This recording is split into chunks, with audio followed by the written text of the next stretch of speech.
Are we really seeing a new dawn, or there's a sunset somewhere in the horizon? I don't know. All I know is that the rand is very weak. It was 12.45 now. It's weakening against the euro and the dollar. So. And I think it's bad. because of yesterday, in my view. Yeah. If probably. Né? If I'm an investor, I'm sitting there in my whatever company, is well invested in South Africa. Masengbona, scores of people nationwide contesting salary. I get worried. I'm only gonna get worried.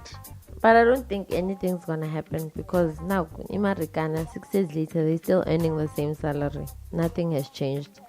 I like that you mentioned that, because if you check the proposed minimum wage bill, it's a 10K, and the Marikana miners were requesting 12. 12 and a half, yeah. And I remember having a discussion with someone.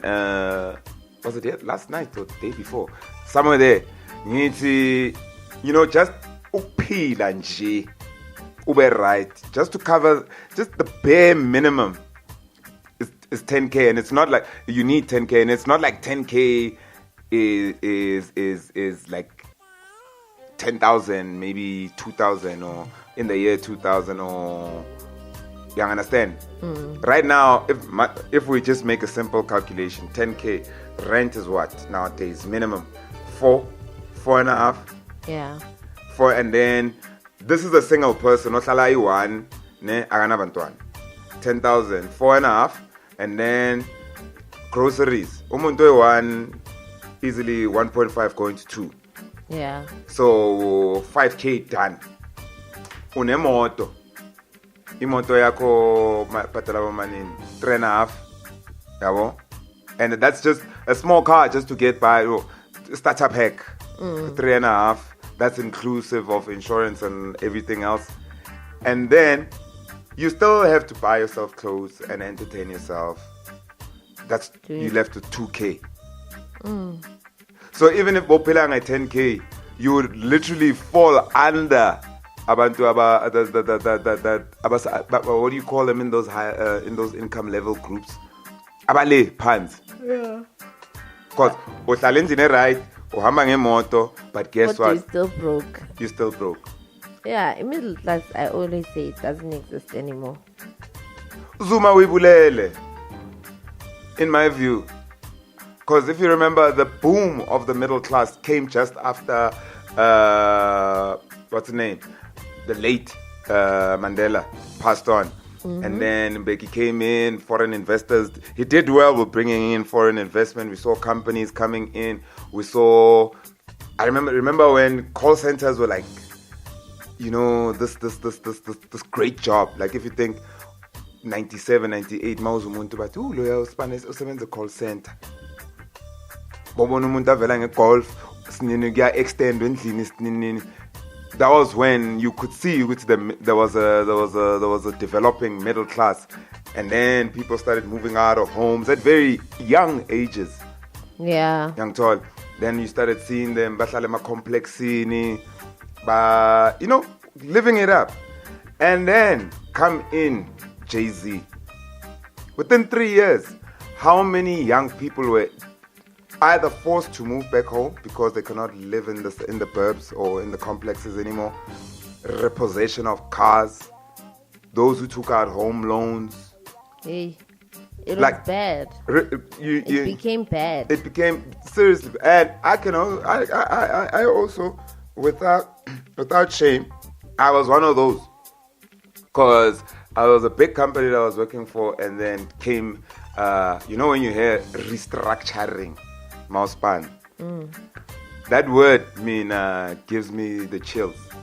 Because you don't know what restructure. But restructure mean, or you understand? Yeah. That was when I was also affected by that. So Zuma really did very well in diminishing the middle class. But I'm hoping with the new dawn, as much as the strike Izolo gives me another view, in Newton, but I'm seriously hoping there's a small slight of hope with as in investors will come back and we'll see people getting jobs.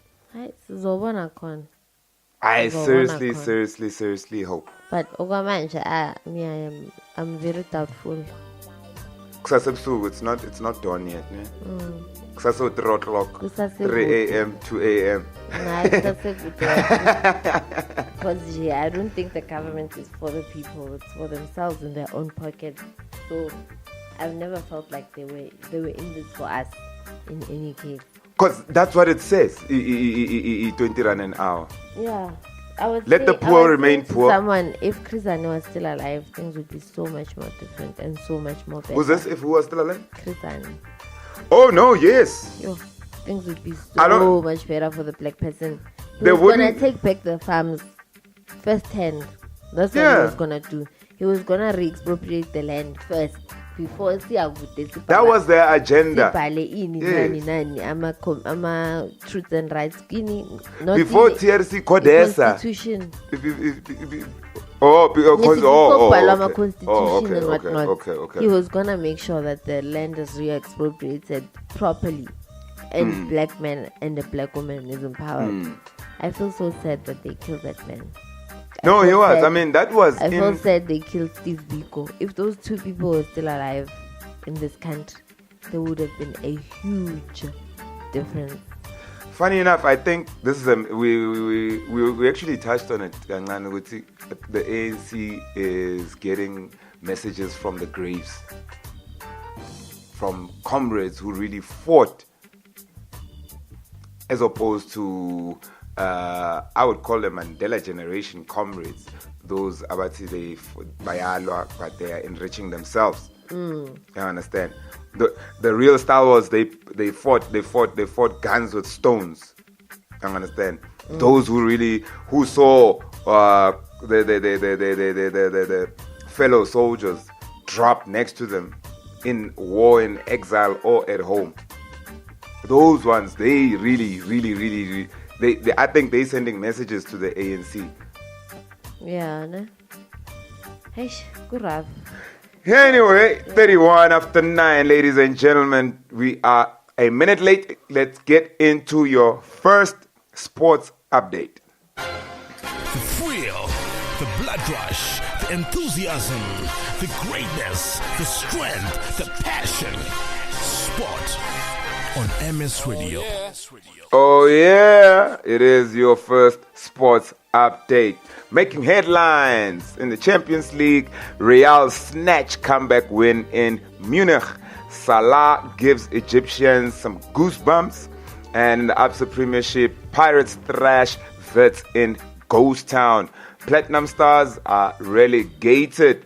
And Doni Raudu stun the RCB thriller when it comes to the Indian Premier League, which is currently on the way.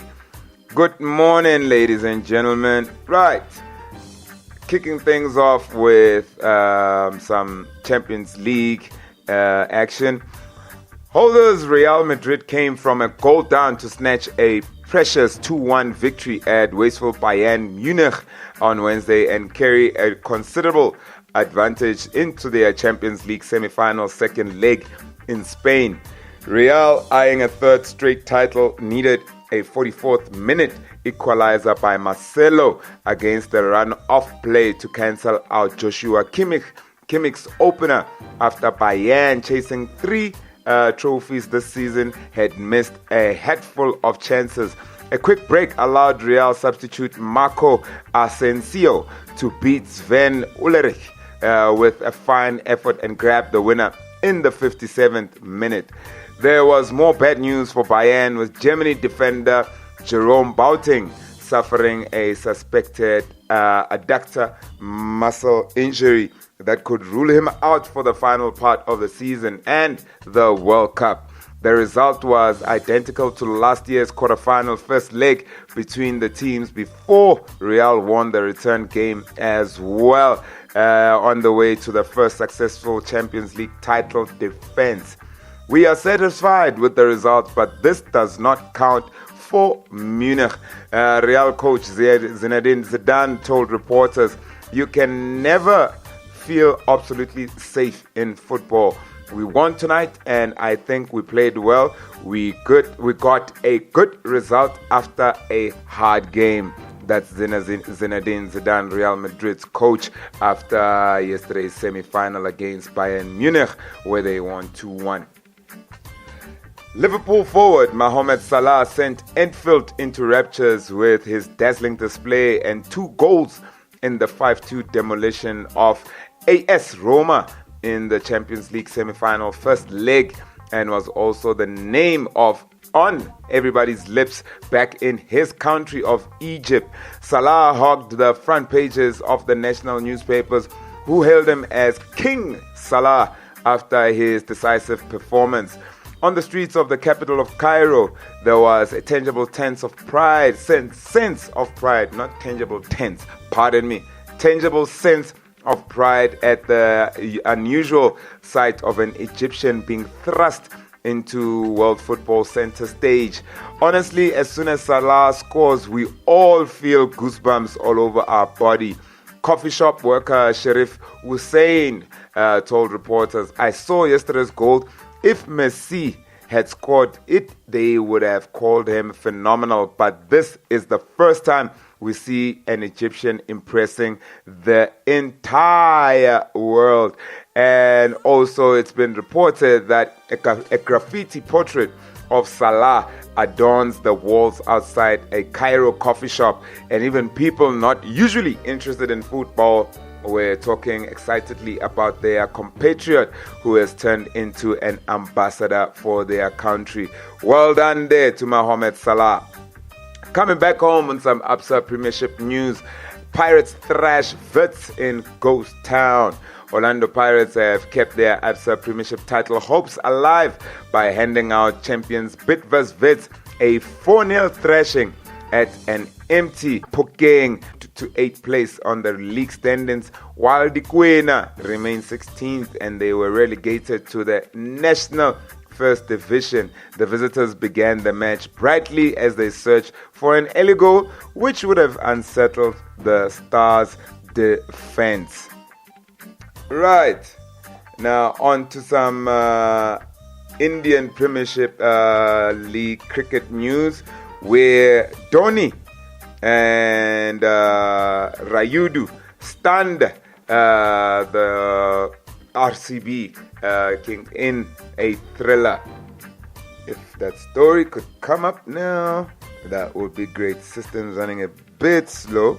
I think it's feeling the Freedom Day spirit coming through. Okay, seeing that my systems are a bit hanging, I'll come give you that scoop in the second new sports update, which will be coming up at 10:30. Right now, it has just gone 37 after 9, and you are tuned in to... This is the main ingredient, baby, on MS Radio.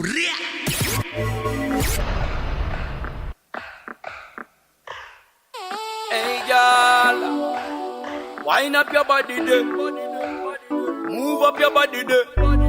Tight, nice and clean. Anything you want, yeah. Last night, as a result, Usutu moved. You want me enough? Look how she needs some. Wind up your body, girl. Bind up your lips up. Me a the life got me there when you drown. You want me empty and packed. You are the wire, me a the plug. Good connect, me like that. You want me Wi-Fi, hotspot that. Skin it up, work it out. Make eye to the max. Split and balance, kiss and caress. Squeeze on the breast. Me a the life got me there when you drown. You want me empress or you are where you crown. Me never quit now. Look how she needs some. Wind up your body, girl. Bite up your lips. Me a the life got me there when you drown. You want me empress or you are where the crown. Me never quit now. Look how she needs some. Wind up your body, girl. Bite up your lips.